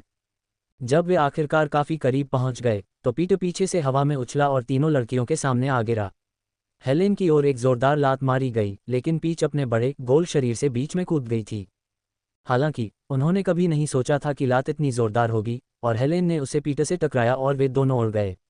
जल्दी से सोचते हुए हेलेन ने अपना चाबुक पीटर की बांह पर लपेट दिया। वे धीमे होने लगे और उसने खुद को पीटर की ओर खींचते हुए चाबुक वापस खींच लिया। पौधे कुछ क्यों नहीं कर रहे हैं? आईवी ने सोचा। चारों ओर देखा तो डेनिस ने सारे पौधे पहले ही नष्ट कर दिए थे। वह पहले से कहीं ज्यादा तेज था और उसके पंजे अब पहले से भी ज्यादा खतरनाक थे। उसके अगले कदम ने सबको चौंका दिया जब उसने अपने पंजे से पीटर का हाथ काट डाला। पीछे हटने के लिए कुछ न होने के कारण दोनों लड़कियां फर्श पर गिर पड़ीं। वह अपने ही साथी को इस तरह कैसे चोट पहुंचा सकता है? पियो के सदस्य आपस में बुदा रहे थे, लेकिन उनकी आंखों के सामने पीटर ठीक होने लगा था। वह फिर से बढ़ने लगा था। हम कुछ सन की लोगों से लड़ रहे हैं, पीच ने गुस्से में कहा। शापित गुट के लोग अपने साथियों का उत्साहवर्धन करने लगे। उनमें से बहुतों ने सिल और क्विन की शक्ति देखी थी, लेकिन बाकियों को हाल ही में उतना चमकने का मौका नहीं मिला था। इससे उन्हें बस ये भरोसा हो रहा था कि वे सही गुट में हैं। सबसे ज्यादा परेशान करने वाले को हराने की कोशिश में और सबसे करीब होने के बावजूद आईवी ने अपना एक मुक्का मारा जो डेनिस के मुक्के से बिल्कुल मेल खाता था। दोनों ने एक दूसरे पर वार किया और किसी को भी पीछे नहीं धकेला जा सका। कैसे? मैं महान बीट गियर का उपयोग कर रहा हूं। मुझे तुम पर हावी होना चाहिए। डेनिस को भी यह बात समझ में नहीं आई और वह केवल अनुमान लगा सका कि यह फैक्स का काम था। रुको, लिंडा चिल्लाई, तुम उसे मार डालोगे। लिंडा के पास खड़े बाकी लोग असमंजस में थे। क्या लिंडा डेनिस के बारे में बात कर रही थी, लेकिन उसे अभी तक कोई चोट या गंभीर चोट नहीं लगी थी। जब उन्होंने उसे गौर से देखा तो उन्होंने पाया कि उसका रंग पीला पड़ने लगा था, लगभग भूत जैसा लग रहा था। मुझे नहीं लगता कि डेनिस अब और ज्यादा सहन कर पाएगा, मुझे सुई निकालनी पड़ेगी। मैं अभी भी पीटर का इस्तेमाल कर सकता हूं और बस इतना ही काफ़ी होगा, फैक्स ने सोचा। डेनिस को और चोट पहुंचाना या उसे धक्का देना न चाहते हुए सुई निकालकर वापस रख दी गई, लेकिन उसके पास उसे इस्तेमाल करने के और भी तरीके थे। अपनी डोरी को छेद में फंसाकर वह उसे हर जगह आसानी से घुमा सकता था। अगर वह किसी एक लड़की में सुई चुभा देता तो वह खुद को या पीटर को ताकत दे सकता था। क्या आपको लगता है कि उन्होंने यह मैच जीतने के लिए पर्याप्त प्रयास किया है? सैम ने पूछा। नहीं, क्विन ने जवाब दिया। तुम देख सकते हो, डेजी ने अभी हार नहीं मानी है। पीटर डेनिस की मदद करने के लिए तैयार होकर आइवी की ओर बढ़ा। अब उसके अंदर सुई नहीं थी, उसके लिए दूसरों के साथ टक्कर लेना असंभव था। मुझे यकीन नहीं हो रहा कि मुझे तुम्हारे जैसे छोटे बच्चे के लिए ये सब करना पड़ेगा, हेलेन चिल्लाई। अचानक पीटर की करतब जमीन पर जम गई। क्या मुझे कुछ लगा? उसकी महान शक्ति ने उसे आगे बढ़ने और दौड़ते रहने की अनुमति दी, लेकिन जैसे जैसे वह आगे बढ़ता गया उसके पैरों पर लगातार चोट लगती रही और वे जमते गए। हो सकता है कि आप शारीरिक घावों से ठीक हो जाएं, लेकिन देखते हैं कि आप इससे कैसे ठीक होते हैं, हेलेन ने कहा।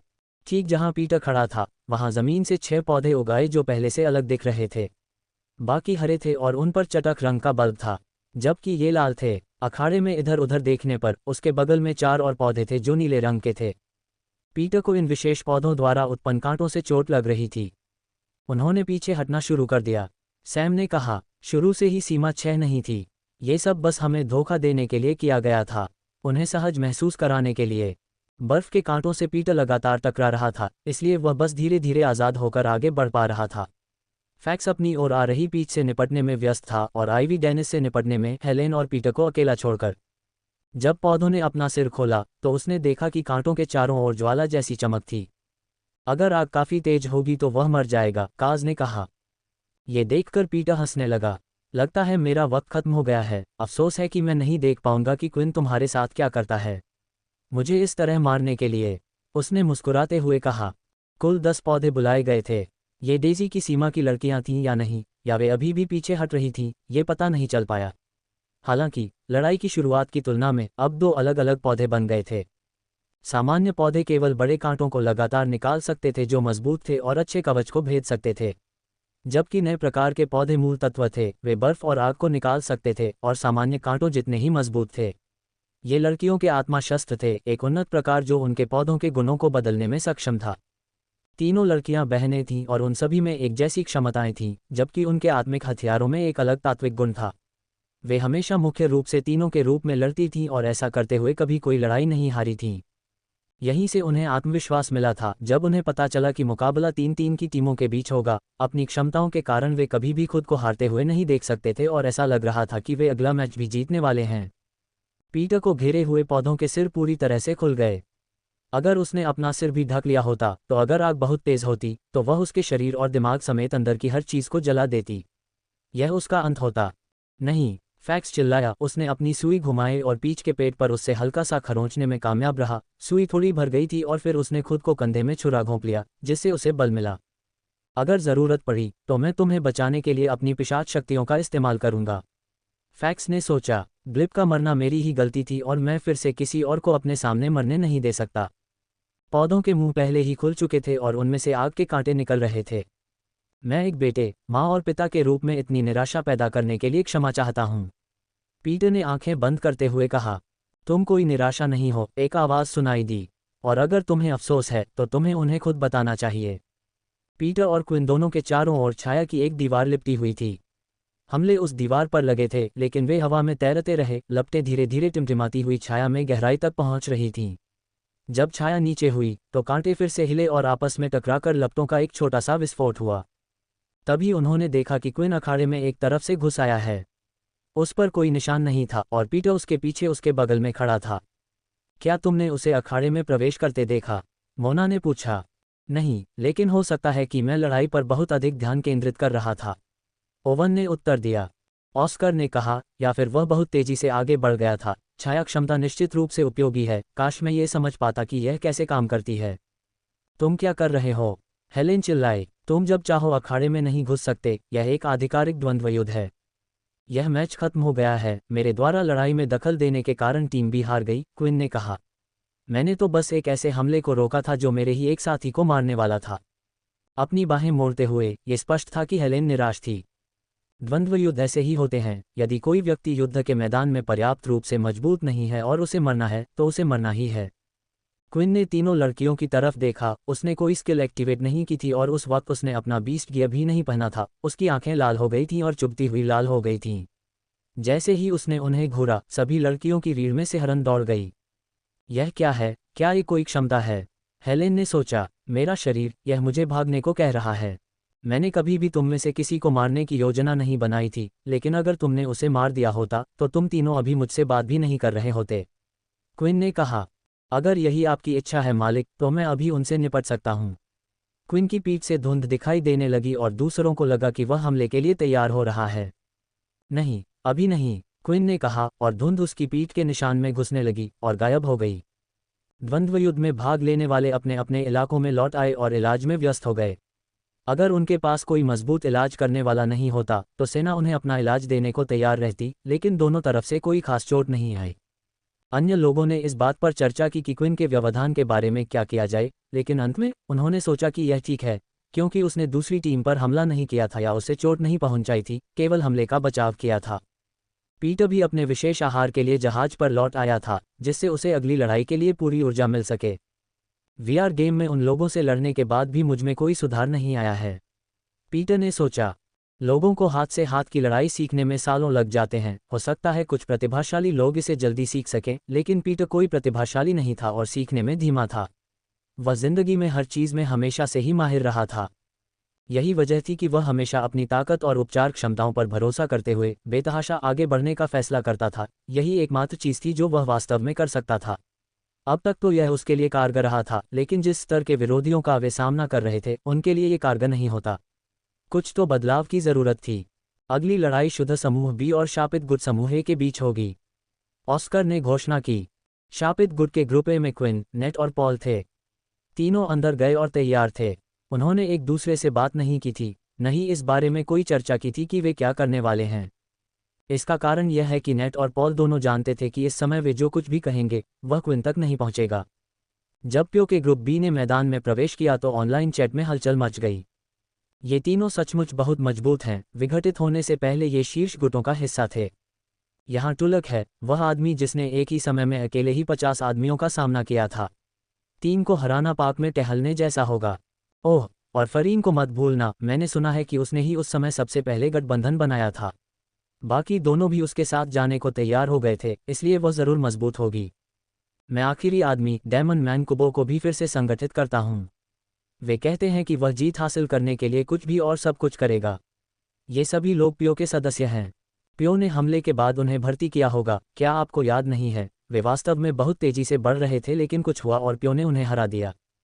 खैर, ये तीनों मिलकर प्यो की मुख्य टीम से भी अधिक शक्तिशाली हो सकते हैं। क्या आपको लगता है कि शापित गुट के जीतने की संभावना है? नहीं, क्या तुम मजाक कर रहे हो? उनकी टीम में देखने लायक एकमात्र व्यक्ति पूर्व हेड जनरल है। शायद उन्हीं की वजह से वे इतनी दूर तक पहुंच पाए हैं। ऐसा प्रतीत होता है कि किसी को भी नहीं लगता था कि शापित गुट के पास जीतने का कोई मौका है, यहाँ तक कि शुद्ध दल के लोगों को भी नहीं। पॉल नाम के उस आदमी से सावधान रहना, फरीन ने कहा। अगर हम उसे खत्म कर दें तो हम ये लड़ाई जीत चुके होंगे। अभी अपना दांव लगाएं, कौन जीतेगा, शुद्ध टीम बी या शापित टीम ए? यहाँ क्लिक करें। लाइव स्ट्रीम चैट पर एक लिंक दिया गया था और ये लोगों को उसी साइट पर ले गया जहां लोग पहले दांव लगा रहे थे। लोग न केवल मैच के समग्र परिणाम पर बल्कि मैच के व्यक्तिगत परिणाम पर भी दांव लगा सकते थे। लड़ाई से ज़्यादा दूर नहीं, एक होलोग्राफिक स्क्रीन पर लोगान टाइप कर रहा था। शापित गुट को पैसों की ज़रूरत है, और इससे बेहतर पैसा कमाने का और क्या तरीका हो सकता है? अब तक सभी सट्टेबाजी प्रणालियों के पीछे जो मास्टरमाइंड था वह लोगन था।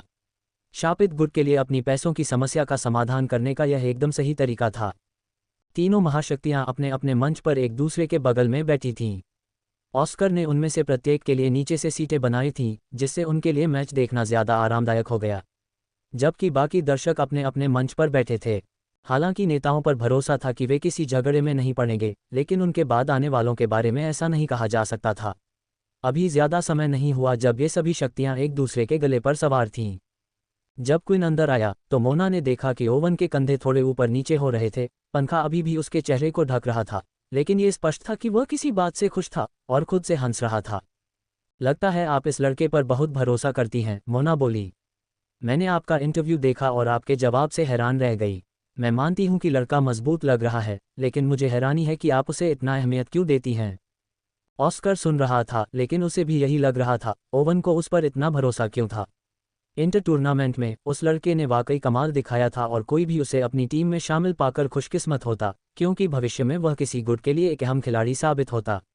लेकिन ऑस्कर को बस क्विन में भविष्य की संभावना ही नजर आ रही थी। इंटर बेस टूर्नामेंट तो बस 1 साल पहले ही हुआ था। 1 साल में कोई कितना सुधार कर सकता है। शुरू में तो मुझे नहीं लगा, ओवन ने कहा। बस थोड़ी सी दिलचस्पी थी, लेकिन धीरे धीरे बढ़ने लगी, जैसे कोई इल्ली तितली में बदल जाती है। मेरे लिए तो वो बस एक दिलचस्प विषय था, वो भी तब तक जब तक मैंने उसका एक छोटा सा टेस्ट नहीं लिया। तुम्हें वो पहले वाला सुनहरे बालों वाला लड़का याद है? ये साफ था कि ओवन ग्लेड परिवार के सदस्य सिल के बारे में बात कर रहा था। ऑस्कर इस बच्चे के बारे में जानता था और उसने सुना था कि वे उसे इसमें शामिल नहीं होने देना चाहते थे। वजह जो भी हो, ये कुछ ऐसा था जिसके बारे में बाकी लोग उसे नहीं बताना चाहते थे, इसलिए उसे बाद में खुद ही इस बारे में खोजबीन करनी होगी। मोना ने सिर्फ सिर हिलाया क्योंकि वह ज़्यादा जानकारी नहीं देना चाहती थी। खैर, एक दिन वह लड़का मेरे पास आया और मुझसे अपना ठिकाना पूछने लगा। मैंने उन्हें ये सोचकर बता दिया कि मैं उसे फिर कभी नहीं देख पाऊंगा, और जब वह लौटा तो वह लड़का उसके पास ही था। अगर वह उन राक्षसों से बच निकलने में कामयाब हो गया तो उसके लिए यह पार्क में टहलने जैसा होगा। राक्षस? क्या बच्चा कुछ शक्तिशाली जानवरों से बच निकला है? ऑस्कर ने सोचा। उस क्षण मोना को एहसास हुआ कि क्विन कितनी शक्तिशाली है, क्योंकि वह अनिश्चित थी कि क्या वह भी ऐसा कर सकती है। जब क्विन युद्धभूमि पर गया तो उसके शरीर पर काली परछाइयां छाने लगीं और जल्द ही उसके उपकरण दिखाई देने लगे और परछाइयां गायब हो गईं। हालांकि जब दूसरों ने देखा कि उपकरण कैसा दिखता है तो वे तुरंत निराश हो गए। उनके नेता का अधिकांश सामान राजा स्तर का प्रतीत होता है। हेलेन ने ऐसे कहा जैसे वह निराश थी, लेकिन साथ ही उसने यही अपेक्षा की थी। पॉल और नेट दोनों के पास भी राजा स्तर से ऊपर के उपकरण नहीं थे, भले ही उनके उपकरण अब पहले से बेहतर थे। क्या वे हम पर हंस रहे हैं? नेट ने अन्य प्लेटफार्मों से हंसी की आवाज़ें सुनकर पूछा। मुख्यतः वह इस बात से चिंतित था कि लड़कियां उस पर हंस रही थीं, जिससे वह थोड़ा अवचेतन महसूस कर रहा था। ये हमारे उपकरणों के कारण है, पॉल ने उत्तर दिया, ये सुनिश्चित करते हुए कि उसके पंजे वाले दस्ताने ठीक से पहने हुए हैं। हाल ही में उनके हथियारों और कवच को राजा स्तर तक उन्नत किया गया था। अधिकांश गुट इस तरह के उपकरण पाने के लिए मर मिटेंगे, लेकिन यहाँ इसे कुछ खास नहीं माना गया। क्विन ने अपने शैडो इक्विप का इस्तेमाल करते समय अपने गॉन्टलेट्स के अलावा सम्राट स्तर का कोई भी इक्विप नहीं पहनने का फैसला किया था। इससे बचाव तो अच्छा था, लेकिन इससे उसकी गति धीमी हो जाती थी। उसे लगा कि अभी इसका इस्तेमाल करने का सही समय नहीं है और ज़रूरत पड़ने पर वह मैच के बीच में ही इसे बदल सकता है। शैडो इक्विप को डालने में 1 सेकंड से भी कम समय लगता था। एक और उपकरण जो उसने नहीं पहना था वह था उसका मुखौटा। ऐसा ड्यूक के घटनास्थल पर मौजूद होने के कारण हुआ था। जब क्विन रात्रि दानव बनकर स्कूल में घूमता था तो वह अपनी रक्त क्षमताओं का इस्तेमाल करता था, न कि अपनी छाया क्षमताओं का। इसके अलावा वह जानता था कि इस तरह की लड़ाई में उसे इसकी ज़रूरत नहीं पड़ेगी।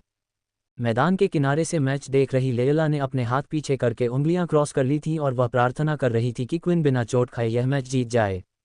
क्या आकस्मिक मृत्यु के बारे में कोई नियम है? क्विन ने डेजी गिरोह की ओर देखते हुए पूछा। अगर कोई मर जाता है तो वे अगले द्वंद्व युद्ध के लिए उसकी जगह अपने गुट के किसी व्यक्ति को रख सकते हैं, ऑस्कर ने जवाब दिया। ये बच्चा टुलक हंसा। तुम्हें ये सवाल पूछने की ज़रूरत नहीं थी, क्योंकि हमें इस मैच में ये पता चलने वाला था। क्विन ने कोई जवाब नहीं दिया, बस डेजी की तरफ देखता रहा। उसे अपने सामने वालों की भी परवाह नहीं थी। फिर से उन्होंने मेरे सामने ही किसी ऐसे व्यक्ति को लगभग मार डाला जिसकी मुझे परवाह थी। इस बार मैं यहाँ था, लेकिन अगर मैं न होता तो क्या होता? ऑस्कर चिल्लाया। शुद्ध टीम बी और शापित गुट ए के बीच मैचअप शुरू होगा। जैसे ही मैच शुरू हुआ, क्विन ने अपना हाथ उठाया और टुलक नामक व्यक्ति की ओर इशारा किया। छाया ताला। उसके पीछे एक छाया पोर्टल प्रकट हुआ जिसने उसे अपने अंदर समाहित कर लिया, और जितनी जल्दी वह प्रकट हुआ उतनी ही जल्दी वह टुलक के साथ गायब हो गया। तुल्क को अभी क्या हुआ? फरीन ने घबराकर कहा। दोनों में से किसी ने भी पहले कभी छाया क्षमता नहीं देखी थी, इसलिए उन्हें समझ नहीं आ रहा था कि वे किससे जूझ रहे हैं। उन्होंने बस डेज़ी की लड़ाई में हमलों को रोकने के लिए इसकी एक झलक देखी थी। सदमे में उसने पीछे मुड़कर देखा और जब उसने देखा तो उसे क्विन वहां नहीं दिखी, सिर्फ बाकी दोनों ही दिखाई दिए। उसके बगल में जमीन पर एक जोरदार धमाका हुआ, इतनी जोरदार कि वह लगभग गिर ही गई। सिर घुमाकर उसने देखा कि क्विन ने मुक्का मारा था। हथौड़ा प्रहार, वह अपने नंगे हाथों से वार कर रहा है। उसकी छाया क्षमता आक्रामक नहीं लगती, इसलिए उसे अपनी शक्ति पर भरोसा करने के लिए अपने जानवरों के कवच का इस्तेमाल करना होगा। मैंने पौराणिक कवच पहना है, इसलिए उसके हमले से मुझे ज्यादा चोट नहीं पहुंचनी चाहिए, फिर यही मेरे लिए वार करने का मौका होगा, उसने सोचा। हालांकि जैसे ही पहला वार जमीन पर गिरा, मुक्का मारने की शक्ति उसके कवच को पार करती हुई प्रतीत हुई और उसे ऐसा दर्द महसूस हुआ जो उसने पहले कभी महसूस नहीं किया था। दूसरे वार के साथ ही उसके अंदरूनी अंग फटते हुए महसूस हुए, क्योंकि बल उसकी त्वचा को भेदते हुए उसके अंगों में घुस गया। वह दर्द के कारण बड़ी मुश्किल से होश में रह पा रही थी, क्योंकि उसका मुंह खून से भर गया था और इससे पहले कि वह कुछ समझ पाती, वह आसमान की ओर देखने लगी। इससे पहले कि उसका शरीर बड़े मंच से नीचे गिरता, ऑस्कर ने उसे पकड़ने के लिए एक और स्तंभ उठाया और पियो की ओर से तुरंत चिकित्सा सहायता उपलब्ध कराई गई। चाहे किसी का कवच कितना भी मजबूत क्यों न हो, क्यूई ऊर्जा के साथ हथौड़ा प्रहार एक ऐसा हमला था जो किसी के कवच को भेदकर आगे निकल जाता था। वह इतनी जल्दी यहाँ कैसे पहुंच गया? क्या उसकी क्षमता उसे इस तरह चलने की भी इजाज़त देती है? कुबो ने सोचा, मेरी क्षमता दूरी पर ही सबसे अच्छी तरह काम करती है, मुझे दूर हटना होगा। जैसे ही वह भागने वाला था, उसके पैरों के नीचे छाया का एक रास्ता दिखाई दिया और जब उसने अपने पैरों को हिलाने की कोशिश की तो वे कछुए की गति से हिले। छायापथ सक्रिय, सिर पर एक जोरदार लात मारी गई, जहां कुबो के पास कोई जानवर वाला गियर नहीं था, जिससे वह तुरंत बेहोश हो गया। क्या लड़ाई खत्म हो गई थी? नहीं, अभी भी एक व्यक्ति बचा था। छाया ताला खुला। लड़ाई की शुरुआत में जो छाया द्वार दिखाई दिया था वह पुनः खुल गया और टुलक उसमें से निकलकर जमीन पर गिर गया। मैं कहाँ था? वह जगह कौन सी थी? मजबूत क्षमता वाले उपयोगकर्ताओं के लिए, यदि वे छाया लॉक पर हमला करना शुरू कर दें तो उससे बाहर निकलना आसान था, लेकिन क्विन को पता था कि जब कोई व्यक्ति उस स्थान में प्रवेश करेगा तो वे चौंक जाएंगे और सावधानी बरतेंगे कि क्या करना है। हो सकता है कि वह उसे बस कुछ सेकंड के लिए ही उस छायादार जगह में रखता, लेकिन क्विन को बस इतना ही चाहिए था। इससे पहले कि टुलक कुछ कर पाता, उसके दस्ताने से एक लाल गर्म ब्लेड निकला और टुलक के गले को चीरता हुआ निकल गया। जब उसने अपना सिर पीछे करने की कोशिश की तो टुलक को अपने पीछे एक और तेज दर्द महसूस हुआ। क्विन ने दोनों ब्लेड इस्तेमाल कर लिए थे, जिससे उसके गॉन्टलेट का कौशल सक्रिय हो गया था और टुलक अपना सिर हिला नहीं पा रहा था। मैं हार मानता हूँ, टुलक ने कहा, ये सोचते हुए कि उन सरल शब्दों ने उसकी जान बचाई थी। ऑस्कर ने घोषणा की, विजेता शापित गुटे है। लैला की उंगलियां बिना क्रॉस किए थीं और मुंह खुला हुआ था, जैसे कई अन्य लोगों ने लड़ाई देखी थी। उन्होंने बस कुछ ऐसा देखा जो उन्हें समझ नहीं आया, जबकि लूसी ने भी कुछ ऐसा ही किया था जब उसने बिना छुए पूरी टीम को धूल चटा दी थी। क्विन के प्रदर्शन का अधिक स्थायी प्रभाव पड़ा, क्योंकि उसके प्रत्येक कार्य में उसकी शक्ति झलकती थी, न कि कुछ अस्पष्ट घटित होता हुआ। क्विन, तुम कितने मजबूत हो गए हो? लैला ने सोचा। लड़ाई सैम के अनुमान से कहीं ज्यादा आसान हो गई थी और उसे लगा कि उसे इसकी वजह पता है। आमतौर पर जब क्विन लड़ता था तो वह अपनी एमसी को बचाए रखता था। इसकी वजह यह थी कि छाया का इस्तेमाल ज्यादातर हमलों को रोकने या एक उपयोगी उपकरण के रूप में किया जाता था। इसके अलावा आमतौर पर लड़ाई में क्विन को आगे क्या होने वाला है, इसकी चिंता रहती थी। जब सबसे अच्छे लोगों से लड़ रहे हों या युद्ध में हों, तो हमेशा अगली चीज़ आसपास ही होती थी और अपनी एमसी का इस्तेमाल करना उनकी जान ले सकता था। लेकिन यहाँ एक आधिकारिक द्वंद्व युद्ध में वह अपनी छाया का जितना चाहे उतना उपयोग कर सकता था और अपनी अगली लड़ाई में जाने से पहले अपने एमसी को पुनः प्राप्त कर सकता था। कैमरे को एक स्थान पर छोड़ दिया गया था तथा अन्य कैमरों को बेहतर दृश्य प्राप्त करने के लिए पहले से ही कई स्थानों पर स्थापित किया गया था तथा इस बार लाइव स्ट्रीम में सब कुछ देखा जा सका। यह क्या बकवास था? वे लोग कितने कमज़ोर थे। हाँ, कमज़ोर। मैंने सोचा कि एक क्षण पहले किसी ने कहा था कि वे सचमुच बहुत मजबूत हैं। ये स्पष्ट नहीं है कि यह आदमी उन्हें इतनी आसानी से हरा सकता है। कोई स्पष्ट रूप से उन नेताओं को बढ़ा चढ़ाकर पेश कर रहा था। हाँ, मैं सहमत हूँ, वे उनके साथ ऐसा व्यवहार कर रहे थे जैसे वे कटी हुई ब्रेड के बाद सबसे अच्छी चीज़ हों। इसलिए मुझे लगा कि वे वास्तव में मजबूत थे। ये तो बहुत पुरानी कहावत है भाई, क्या वाकई ब्रेड स्लाइस के बाद से अब तक कोई महान आविष्कार नहीं हुआ है? मेरा मतलब है, हम टेलीपोर्टर का इस्तेमाल करके यात्रा कर सकते हैं और आपने ब्रेड स्लाइस का इस्तेमाल किया। शायद शापित गुट शक्तिशाली है। उन्होंने डेज़ी के खिलाफ अच्छा प्रदर्शन किया। क्या आप यह नहीं बता सकते कि डेज़ी उन पर नरमी बरत रही थी? उन्होंने तो अपने जानवरों वाले उपकरण भी ठीक से इस्तेमाल नहीं किए थे। ऑनलाइन समुदाय का आम विचार यही था कि शापित गुट शायद मजबूत नहीं हो सकता। प्यो में विरोधी कमज़ोर ज़रूर थे, फिर भी कुछ लोग ऐसे भी थे जो सच्चाई जानते थे। जिन लोगों को व्यक्तिगत रूप से पीटा गया था और जिन्होंने इन कमज़ोर लोगों को लड़ते देखा था, लेकिन जो कोई भी इस मुद्दे को उठाएगा उसे शापित गुट का समर्थक माना जाएगा और उस पर सदस्य होने का आरोप लगाया जाएगा। पहले 3 मुकाबलों के बाद हर गुट से एक सभी एक अंक के साथ बराबरी पर थे। ज़्यादातर लोगों का अब भी यही मानना था कि इस पूरे नतीजे में या तो प्यो या डेज़ी ही विजेता होगी। इस बात के समर्थन में दांव लगातार लगते रहे। लोगन को इसकी कोई चिंता नहीं थी, उसने अभी अभी हुई लड़ाई में खूब पैसा कमाया था। बहुत कम लोगों ने शापित गुट की जीत पर दांव लगाया था और जिन्होंने लगाया भी था उन्होंने शुरुआत में ज़्यादा पैसा नहीं लगाया था, इसलिए मुनाफा बहुत कम था। लूसी ने इलाज करा रही फरीन के पास जाने का फैसला किया था। वह घुटनों के बल बैठी और अपनी छाती पर पहने हुए कपड़े को देखने गई। वह घिस गया था लेकिन ज़्यादा क्षतिग्रस्त नहीं था, फिर भी साफ था कि उसे अंदरूनी चोट लगी है। आंतरिक क्षति, क्या ये क्यूई थी? लेकिन एक बच्चा क्यूई को कैसे जान पाएगा? लूसी ने सोचा। खुशकिस्मती से सेना की तरफ से कुछ बेहतरीन चिकित्सक लाए गए थे और इस तरह की घटना में ज़्यादा समय नहीं लगा। जल्द ही वे तीनों कम से कम शारीरिक रूप से तो बिल्कुल नए जैसे हो गए। टुलिक, मुझे तुमसे वो सब कुछ बताना है जो तुम्हारे साथ हुआ। हमें उसकी क्षमता के बारे में जानना होगा, लूसी ने कहा। अगली लड़ाई की घोषणा हो गई और इस बार भी शापित गुट ही था, सिर्फ बी टीम। उन्हें डेज़ी की बी टीम से भी भिड़ना था। अपनी हार की भरपाई करने के लिए जब लड़ाई शुरू हुई तो शापित समूह पूरी ताकत से मैदान में उतर आया। उन्होंने पिछली लड़ाई में क्या गलत हुआ था इस पर चर्चा की थी और इस बार वे हमलों के मामले में कहीं ज़्यादा संगठित थे। अंत में इससे कोई खास फर्क नहीं पड़ा क्योंकि कर्स टीम की जीत आसान लग रही थी। इसकी उम्मीद न सिर्फ ऑनलाइन बल्कि डेज़ी समेत बाकी सभी को थी। डेज़ी की बी टीम को पहले से ही सबसे कमज़ोर टीम माना गया था और यह केवल अन्य टीमों की ताकत का पता लगाने के लिए थी। इसके तुरंत बाद जब सारी चिकित्सा पूरी हो गई तो डेज़ी की बी टीम को फिर से लड़ना था और उनका मुकाबला प्यो की बी टीम से होना था। ऑनलाइन अभी भी प्यो की बी टीम के खराब प्रदर्शन की आलोचना कर रहे थे और ये तय करने की कोशिश कर रहे थे कि दोनों टीमों में से कौन कमज़ोर है। प्यो की बी टीम ने डेज़ी को जल्दी ही हरा दिया और एक ज़बरदस्त प्रदर्शन करते हुए नफरत करने वालों का मुंह तुरंत बंद हो गया। उन्होंने अपनी क्षमताओं और कौशल का ऐसा ज़बरदस्त प्रदर्शन देखा था जो देखने वाले कई लोग कभी नहीं कर पाते। घर में बैठे सभी लोगों को याद दिला दिया कि वे असल में किसकी आलोचना कर रहे थे। रुको, तो क्या इसका मतलब यह है कि शापित गुट मजबूत है? मैंने तुमसे कहा था लेकिन किसी ने नहीं सुना। खैर, इस मुकाम तक पहुंचने के लिए उनके पास कुछ ताकत तो होनी ही चाहिए, लेकिन हमने उन्हें अभी तक किसी भी बहुत मजबूत खिलाड़ी के खिलाफ लड़ते नहीं देखा है। वे एक अलग ही स्तर पर हैं, मुझे नहीं लगता कि वे उस तक पहुंच पाएंगे।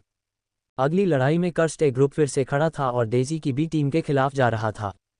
क्विन, क्या तुम इस बार हमें लड़ाई से निपटने दोगे? हमें भी थोड़ा खिंचाव चाहिए और तुम्हें आखिरी लड़ाइयों के लिए हमारी ज़रूरत पड़ेगी, नेट ने कहा। जब मुकाबला शुरू हुआ तो क्विन ने कुछ नहीं किया और पॉल और नेट दोनों को बढ़त लेने दी। मुकाबला 3 बनाम 2 था। नेट को पहले तो लड़कियों पर प्रहार करना थोड़ा मुश्किल लगा, लेकिन वह जानता था कि एक महत्वपूर्ण लड़ाई और अपने प्रेम जीवन के बीच की रेखा कहाँ खींचनी है। जिंदगी में मेरा सबसे बड़ा प्यार मार्शल आर्ट है, नेट चिल्लाया और उसने एक लड़की के पेट में घूंसा मारा जिससे वह जमीन पर गिर पड़ी। हालांकि इससे उसके गालों से आंसू नहीं रुके। क्या वह आदमी रो रहा है? कितना कमज़ोर है? पॉल के विरोधियों की बात करें तो उसने असल में 2 विरोधियों का अकेले ही सामना किया था। युद्ध कौशल का अद्भुत प्रदर्शन करते हुए, हमलों को चकमा देते हुए और अपने हथियारों से उन पर वार करते हुए धीरे धीरे विरोधी धीमे पड़ते गए। उन्हें पता ही नहीं चला कि उनके शरीर में क्या हो रहा है। पॉल पृथ्वी की क्षमता का इस्तेमाल क्यों नहीं करता? ड्यूक ने बगल से देखते हुए सोचा। मैंने उसे पहले कभी इस तरह लड़ते या जानवरों जैसे हथियार इस्तेमाल करते नहीं देखा। ये भ्रमित करने वाला था और उन्हें भ्रमित होने का अधिकार भी था, विशेषकर तब जब पॉल जिन 2 लड़कियों के खिलाफ लड़ रहा था वे जमीन पर गिर पड़ीं और अनियंत्रित रूप से उल्टियां करने लगीं। जब लड़ाई में शापित टीम की जीत घोषित की गई तो पॉल ने दोनों लड़कियों के शरीर से जहर निकाल दिया ताकि वे मर न जाएं। तभी एक अप्रत्याशित बड़ी टक्कर हुई। कर्स्ट बी टीम और प्यो की बी टीम आमने सामने थीं। उनके मुकाबलों को देखने और जनता का विश्वास एक बार फिर जीतने के बाद किसी को यकीन नहीं था कि कौन जीतेगा। दोनों पक्ष काफ़ी मजबूत लग रहे थे और लड़ाई ने यह साबित भी कर दिया, लेकिन एक महत्वपूर्ण कारक था जिसने एक पक्ष को दूसरे पर बढ़त दिलाई और वह था पीटर। पिछली लड़ाई में पीटर अपनी प्रतिभा का प्रदर्शन नहीं कर पाया था, लेकिन इस बार यह साफ दिख रहा था। पीटर चाहे कितना भी घायल क्यों न हो, वह अविश्वसनीय गति से अपने घावों को भरने में सक्षम था। फैक्स के नियंत्रण और उसकी अपार शक्ति के साथ शापित गुट ने अंततः वह लड़ाई भी जीत ली। इतनी ज़बरदस्त लड़ाई देखने के बाद प्यो के ग्रुप बी को फिर से लड़ना था, इस बार डेज़ी के ग्रुप ए के खिलाफ। नतीजा उम्मीद के मुताबिक ही रहा। अगर डेज़ी कर्स्ड गुड को हरा पाती और कर्स्ड गुड ने प्यो को हरा दिया होता तो साफ था कि डेज़ी भी उनकी तरह ही विजेता बनती। अरे अरे, ये तो ठीक नहीं लग रहा, पीच ने कहा। अब तक प्यो ने 2 मैच जीते हैं और हमने भी, लेकिन शापित गुट कुल मिलाकर 4 बार जीत चुका है। इसका मतलब है अगर हम एक और लड़ाई हार गए तो हम हार गए, और अगर शापित गुट एक और जीत गया तो उन्होंने ये पूरी लड़ाई जीत ली। हेलेन ने आगे कहा। अगला मुकाबला डेज़ी के ग्रुप ए और प्यो के ग्रुप ए के बीच होगा। ऑस्कर ने घोषणा की। ये वो मुकाबला था जिसका कई लोग इंतजार कर रहे थे। भले ही डेज़ी और प्यो पीछे रह गए हों, उन्हें लग रहा था कि इस मुकाबले का विजेता आगे चलकर पूरी प्रतियोगिता जीत जाएगा। दर्शकों के लिए यह सबसे महत्वपूर्ण मुकाबला था और क्विन और बाकी लोगों के लिए यह एक ऐसा मुकाबला था जिसे उन्हें ध्यान से देखना था।